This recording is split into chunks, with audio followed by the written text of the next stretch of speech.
9 వయసులోనే సంగీత ప్రపంచంలోకి అడుగుపెట్టాడు. 13 వయసులో తండ్రిని కోల్పోయాడు. కుటుంబాన్ని కష్టాల కడల నుండి తప్పించడం కోసం చదువుకు స్వస్తి పలికాడు. ఆర్థికంగా నిలదొక్కుకోవడానికి తన అభిరుచిని వృత్తిగా ఎంచుకున్నాడు. సీన్ కట్ చేస్తే అతడే నేడు తన మధురమైన బాణీలతో యువతను ఉర్రూతలూగిస్తున్న సంగీత దర్శకుడు ఎస్ఎస్ తమన్. అఖండ 2 సినిమాతో నృత్య తాండవం చేయిస్తున్నారు. తన సంగీతంలో మనసుల్ని గాల్లో తేలేలా చేస్తున్నాడు. ఆయన సంగీతంతో గుండెలు పిండేయగలడు, ఉర్రూతలూగించగలడు, కన్నీరు పెట్టించగలడు, ఊహల్లో తేలించగలడు. డ్రమ్మర్గా కెరీర్ను ఆరంభించి పాపులర్ మ్యూజిక్ డైరెక్టర్ స్థాయికి ఎదిగాడు. ఆయన జీవితంలో కొన్ని ఆసక్తికర విషయాలున్నాయి. కష్టాలు, కన్నీళ్లు, విమర్శలు, బాధ్యతలు, సక్సెస్లు ఆయన జీవిత పుటల్లో నిండి ఉన్నాయి. ఈ నేపథ్యంలో ఎస్ఎస్ తమన్కి సంబంధించిన కొన్ని అంశాలు తెలుసుకుందాం. తమన్ పూర్తి పేరు సాయి శ్రీనివాస్ తమన్. 1983 నవంబర్ 16న పుట్టారు. ప్రసిద్ధ దర్శక నిర్మాత ఘంటసాల బలరామయ్య గారి మనవడు. తండ్రి ఘంటసాల శివ అశోక్ కుమార్, తల్లి సావిత్రిదేవి. వీరి స్వస్థలం నెల్లూరు జిల్లాలోని పొట్టేపాలెం. శివ అశోక్ కుమార్కి సినిమా ప్రొడక్షన్ కంటే సంగీతం అంటేనే ఇష్టం. ఇంట్లో తండ్రి అందుకు కొన్ని అభ్యంతరాలు చెప్పడంతో ఆయన చెన్నైకి వెళ్ళిపోయారు. ప్రముఖ మ్యూజిక్ డైరెక్టర్ చక్రవర్తి గారి దగ్గర డ్రమ్మర్గా చేశారు. దాదాపు 1000 సినిమాలకు డ్రమ్మర్గా చేశారు. ఆయన సినిమాల్లో పనిచేస్తున్న టైంలోనే సింగర్గా ఉన్న సావిత్రితో పరిచయం అయింది. వీరు ప్రేమించి పెళ్లి చేసుకున్నారు. తమన్ అత్తయ్య పి వసంత కూడా గాయని, చెల్లెలు ప్రస్తుతం సింగర్. తల్లి తండ్రి లైఫ్లు సంగీతంతోనే ముడిపడి ఉన్న నేపథ్యంలో చిన్నతనం నుంచి సంగీతంపై ఆసక్తి ఏర్పడింది. అయితే చిన్నతనంలో ఆడుకోవడానికి బొమ్మలు కొనుక్కునేంత ఆర్థిక పరిస్థితి ఇంట్లో లేదు. వస్తువులనే డ్రమ్ములుగా చేసి వాయించేవారు. 6 ఏళ్లకే డ్రమ్ములు వాయించడం మొదలుపెట్టాడు. తమన్ ఆసక్తి చూసిన పేరెంట్స్ ప్రోత్సహించేవారు. అమ్మా నాన్నలతో కలిసి అప్పుడప్పుడు స్టూడియోకి వెళ్లేవారు తమన్. ఓసారి తండ్రి సినిమా పని మీద సౌత్ ఆఫ్రికా వెళ్లారు. అక్కడి నుంచి కుమారుడి కోసం డ్రమ్స్ తెచ్చారు. అప్పటి నుంచి తమన్కి అవే ప్రపంచమయ్యాయి. తల్లిదండ్రులే గురువులుగా నైపుణ్యం సాధించాడు. పాట ఒక్కసారి విని డ్రమ్స్ వాయించి వినిపించేవారు. దీంతో చుట్టుపక్కల జరిగే అమ్మవారి జాతరలు, సంగీత పోటీలకు తమన్ని పిలిపించుకొని మరీ డ్రమ్స్ వాయించమని కోరేవారు. అలా సాగిపోతున్న తమన్ లైఫ్లో పెద్ద షాకింగ్ ఇన్సిడెంట్ జరిగింది. తమన్ 6వ తరగతి చదువుతున్న సమయంలోనే తండ్రి ఆకస్మికంగా మరణించాడు. అత్తయ్య వాళ్ళు ఢిల్లీలో ఉండడంతో తమన్ ఫ్యామిలీ అంతా అక్కడికి వేసవి సెలవుల కోసం వెళ్లారు. రాజధాని ఎక్స్ప్రెస్లో తిరిగి వస్తుండగా నాగ్పూర్కి సమీపంలో తండ్రికి గుండెపోటు వచ్చింది. అప్పుడు గుండెపోటు అని ఎవరూ గమనించలేకపోయారు. ఏసీ కంపార్ట్మెంట్ పడట్లేదు అనడంతో నార్మల్ కంపార్ట్మెంట్లోకి మార్చారు టీటీ. అలా కాసేపు రిలాక్స్గానే ఉన్నారు. చెన్నైకి వచ్చేశారు. వెంటనే ఆసుపత్రికి వెళ్తే బతికేవారేమో. అయితే తండ్రి ఫ్యామిలీ డాక్టర్ వద్దకే వెళ్దామని చెప్పడంతో జాప్యం జరిగింది. ఈలోగా మళ్లీ గుండెపోటు వచ్చింది. ఆసుపత్రికి వెళ్లేలోగా చనిపోయారు. నాన్న మరణంతో ఒక్కసారిగా లైఫ్ తలకిందులైంది. ఉన్న దాంట్లో సంతృప్తిగా బతికే లైఫ్ నుంచి వచ్చారు. కుటుంబానికి పెద్దగా ఆస్తిపాస్తులు లేవు. కుటుంబంలో పెద్ద దిక్కు కోల్పోయిన తమన్ ఫ్యామిలీ మెంబర్స్ ఎన్నో ఇబ్బందులు ఎదుర్కొన్నారు. అప్పుడు 6వ తరగతి చదువుతున్నాడు తమన్. క్లాస్లో కూడా డ్రమ్స్ వాయించడంతో బయటే కూర్చోబెట్టేవారు. దీంతో చదువుపై పెద్దగా ఆసక్తి ఉండేది కాదు. తమన్ టాలెంట్ చూసిన స్కూల్ టీచర్లు పాస్ చేసేవారు. చిన్నతనం నుంచి చదువుపై ఆసక్తి లేకపోయినా సంగీత పరికరాలను ఎలా వాయించాలో, ఎలా సపరేట్ చేయాలో తెలిపే బుక్స్ కొనుక్కునేవారు. ఇవి ఇంగ్లీష్లో ఉండేవి. అవి చదవడం కోసం ఇంగ్లీష్పై పట్టు సాధించారు.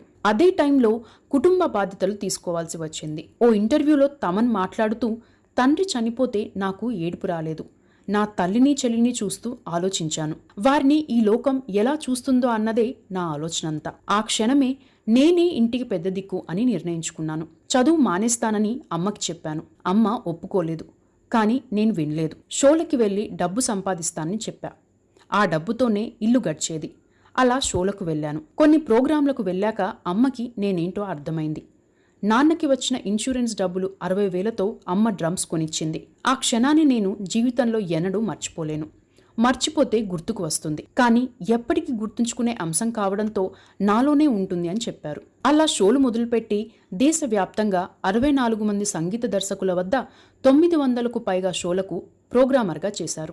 బాలుగారు శివమణిల ప్రోగ్రాంలు ఎక్కడ ఉన్నా వెళ్లేవారు. ఒక్క బాలుగారితోనే దాదాపు 300కు పైగా ప్రోగ్రాంలు చేశారు. తండ్రికి ఉన్న మంచి పేరు కూడా తమన్కి ఉపయోగపడింది. అదే టైంలో చిన్న వయసులో ఇన్ని బాధ్యతలు మోస్తున్న తమన్ని చూసిన చాలా మంది మ్యూజిక్ డైరెక్టర్స్, పెద్ద పెద్ద సింగర్స్ ఛాన్స్ ఇచ్చేవారు. 1994 నుంచి 97 వరకు లైఫ్లో అత్యంత కష్టమైన పరిస్థితిని ఎదుర్కొన్నారు తమన్. రాజ్ కోటి, మాధవ పెద్ది, ఎస్పి బాలు, గంగై అమరన్, శివమణి లాంటివారు తమన్ టాలెంట్ చూసి ప్రోత్సహించారు. ఆ 4 ఏళ్లలో దాదాపు 4,000కు పైగా షోలు చేశారు. 13 ఏళ్ల వయసులోనే పలువురి దృష్టిలో పడ్డారు. భైరవ ద్వీపం సినిమాకు గాను మాధవ పెద్ది సురేష్ డ్రమ్మర్గా తమన్ని సెలెక్ట్ చేశారు. ఆ సినిమాలో రోజా గారు మంచంతో సహా గాల్లోకి లేచే సీన్కి డ్రమ్స్ వాయించింది తమన్ గారే. ఆ సినిమాకు గాను మ్యూజిక్ టీంలో డ్రమ్స్ వాయించినందుకు అప్పట్లో రోజుకు 30 రూపాయల రెమ్యునరేషన్ తీసుకున్నారు. అలా సినిమాలో మొదటి సంపాదన అమ్మకి ఇచ్చేశారు. తరువాత పలువురు మ్యూజిక్ డైరెక్టర్ల వద్ద పనిచేశారు. ఓసారి బాయ్స్ సినిమాకి ఏఆర్ రెహమాన్ మ్యూజిక్ అందిస్తున్నారు. అప్పటికే ఏఆర్ రెహమాన్ గారి వద్ద పనిచేస్తున్నారు తమన్. ఆయన వద్ద పనిచేస్తున్న అందరిలో ఒకరిగానే ఏఆర్ రెహమాన్కి తెలుసు. ఆ సినిమాలో ఓ సీన్లో బ్యాక్గ్రౌండ్ మ్యూజిక్ సీన్ కోసం ప్రొఫెషనల్ డ్రమ్మర్ అవసరమైంది. దాదాపు 200 మందిని పరిశీలించినా ఎవరూ సెట్ కాలేదు. శివమణి సూచనతో ఏఆర్ రెహమాన్ ఆ సినిమాలో ఓ సీన్లో తమన్ని పెట్టారు. ఆ సీన్లో తమన్ కనిపిస్తారు. ఆ తరువాత నటించే అవకాశాలు వచ్చినా నటనపై ఆసక్తి లేదని చెప్పి సంగీతంపై దృష్టి పెట్టారు. 16 ఏళ్ల వయసు వరకు రోజు 2-3 ప్రోగ్రాంలు చేసేవారు. రోజుకు 120 రూపాయలు వచ్చేవి. అమ్మకి నెలకు 4,000 వచ్చేవి. బయట వర్క్లకు తల్లిని చెల్లిని వెళ్ళనిచ్చేవారు కాదు. వీడు మన కోసం ఇంత చేస్తున్నాడు, నువ్వు వీడిని బాగా చూసుకోవాలని తల్లి తన చెల్లెలికి చెప్పి పుట్టపర్తి స్కూల్లో జాయిన్ చేసిందని ఓ ఇంటర్వ్యూలో చెప్పారు తమన్. అలా తల్లికి చెల్లికి అండగా ఉన్నారు తమన్. ఆ తరువాత ఒక్కడు సినిమా కోసం ఆ సినిమా మ్యూజిక్ డైరెక్టర్ మణిశర్మ వద్ద పనిచేశారు. తమన్ డెడికేషన్ చూసిన మణిశర్మ తన వద్దే ఉండాలని కోరారు. ఒక్కడు సినిమా నుంచి బిల్లా మూవీ వరకు దాదాపు 8 ఏళ్లు అక్కడే ఉన్నారు. అక్కడ ఉంటూనే ప్రోగ్రామ్స్ కూడా చేశారు. తెలుగు, తమిళ్, కన్నడ, ఒరియా, మలయాళంలో నంబర్ 1 ప్రోగ్రామర్గా పేరు తెచ్చుకున్నారు. రోజుకు 40,000 రూపాయలు ఛార్జ్ చేసేవారు. చక్రి, సురేందర్ రెడ్డి లాంటి వారితోనూ పనిచేశారు. 24 ఏళ్ల వయసులో తమన్కి తమిళ మూవీలో మ్యూజిక్ డైరెక్టర్గా చేసే అవకాశం వచ్చింది. ఆ తరువాత కిక్ సినిమాతో గుర్తింపు వచ్చింది. అయితే ఇన్ని ఇబ్బందులు ఎదుర్కొన్న తమన్ కిక్ సినిమా టైంలో చాలా టెన్షన్ పడ్డారు. 11 కిలోల బరువు తగ్గారు. కిక్ సినిమాతో గుర్తింపు రావడంతో బృందావనం, రగడ, మిరపకాయ్, దూకుడు, బాడీగార్డ్, బిజినెస్ మ్యాన్, బాద్షా, రేసుగుర్రం, సరైనోడు, భాగమతి ఇలా అతి తక్కువ కాలంలోనే 72 సినిమాలకు సంగీతం అందించారు. 2018లో వచ్చిన అరవింద సమేత ఆయన 100వ సినిమా. గతంలో బుజ్జిగాడు సినిమాకు ఆఫర్ వచ్చినా రిజెక్ట్ చేశారు. అందుకు కారణం ఏంటనే విషయానికి వస్తే తమన్ గురువుగా భావించే మణిశర్మ అంతకుముందు పోకిరి సినిమాకి చేశారు. అది బ్లాక్ బస్టర్ అయింది. ఆ తరువాత వచ్చిన పూరి జగన్నాథ్ సినిమాకి మణిశర్మకు అసిస్టెంట్గా ఉన్న నేను మ్యూజిక్ డైరెక్టర్గా చేయడం నాకు ఇష్టం లేదు. గురువుకి ద్రోహం చేయకూడదని భావించాను. అందుకే సినిమా చేయలేదు. చాలామంది మణిశర్మ గారికి నాపై చెడుగా చెప్పారు. అయినా మణిశర్మ గారు నన్ను ప్రోత్సహించారు అని ఓ ఇంటర్వ్యూలో చెప్పారు తమన్. తనపై వచ్చే విమర్శలపై ఓ ఇంటర్వ్యూలో తమన్ స్పందిస్తూ సినిమాలు ఫ్లాప్ చేయించుకునేందుకు ఎవరూ సినిమా తీయరని, హిట్ కోసమే చూస్తారని, అలాగే పాటలు కూడా హిట్ చేయడం కోసమే కష్టపడతామని చెప్పారు. పాట సక్సెస్ కాకపోతే ఎక్కడ ఫెయిల్యూర్ ఉందో తెలుసుకుంటానని అన్నారు. తమన్కి తెలుగు రాయడం వచ్చేది కాదు. తెలుగు, తమిళ భాషలను సినిమా పోస్టర్లు చూసి నేర్చుకున్నారు. డైరెక్టర్ త్రివిక్రమ్ను కలిశాకే తెలుగు రాయడం నేర్చుకున్నానని ఓ ఇంటర్వ్యూలో చెప్పారు.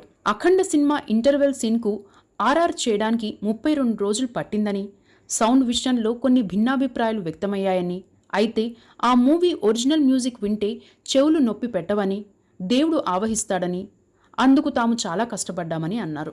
ఆ సినిమా కోసం దేశవ్యాప్తంగా 600 మందికి పైగా మ్యూజిషియన్స్ పనిచేశారని, వారి వేతనాలు కూడా ఇచ్చామని, కొన్ని నెలల పాటు కష్టపడ్డారని అన్నారు. బాలయ్య గారు అఖండ సినిమా చూసి నువ్వు కూడా ఈ సినిమాలో ఒక హీరోవే అన్నారని చెప్పారు. తాను తొలిసారి జీతం తీసుకుంది కూడా బాలయ్య సినిమా కోసమేనని చెప్పారు. అల్లా వైకుంఠపురంలో సినిమాకి పాటల కంపోజింగ్ అంతా కార్ డ్రైవింగ్లోనే జరిగిపోయిందని అన్నారు. నేను ట్యూన్ కాపీ కొడితే మా అమ్మ నాకు అన్నం పెడుతుందా అని తమన్ చెప్పిన మాటలు ట్రోల్ అయిన నేపథ్యంలో తమన్ ఓ ఇంటర్వ్యూలో సమాధానమిస్తూ, ట్రోల్ చేసే వాళ్ళకి ఒక్కటే చెబుతున్నా, ముందు మీ తల్లుల్ని బాగా చూసుకోండి, వారి యోగక్షేమాలను పట్టించుకోండి. మా అమ్మ నా కోసం చాలా త్యాగాలు చేసింది. చెల్లిని పుట్టపర్తిలో ఉంచి చదివిస్తూ నాతో పాటే ఉంది. అందుకే ఆమెను బాగా చూసుకుంటున్నాను. నా చెల్లికి పెళ్ళై 10 ఏళ్లయింది. అందరం బాగున్నాం. మెదడు ఆరోగ్యంగా ఉంటే జీవితం చక్కగా ఉంటుంది అని అన్నారు. హిందీలో గోల్మాల్, సింబా, సూర్యవంశీ సినిమాలు చేశారు. అయితే బాలీవుడ్లో సంగీతాన్ని చూసే కోణం నచ్చలేదని, ఒక్కో సినిమాకి 5-6 మ్యూజిక్ డైరెక్టర్లు ఎలా పనిచేస్తారో తనకు అర్థం కాలేదని, అందుకే బాలీవుడ్లో ఆఫర్లు వచ్చినా రిజెక్ట్ చేశానని అన్నారు. తమన్ వివాహం విషయానికి వస్తే తమన్ది పెద్దలు కుదిర్చిన వివాహం. తమన్ అమ్మవాళ్ళు 5 అక్క చెల్లెళ్ళు. వారందరికీ ఆడపిల్లలే. వారందరి పెళ్లిళ్ళు అయ్యాక తమన్ పెళ్లి చేసేయాలని అంతా పట్టుబట్టారు. దీంతో తమన్ పెళ్లికి అంగీకరించారు. తమన్ భార్య పేరు శ్రీవర్ధిని.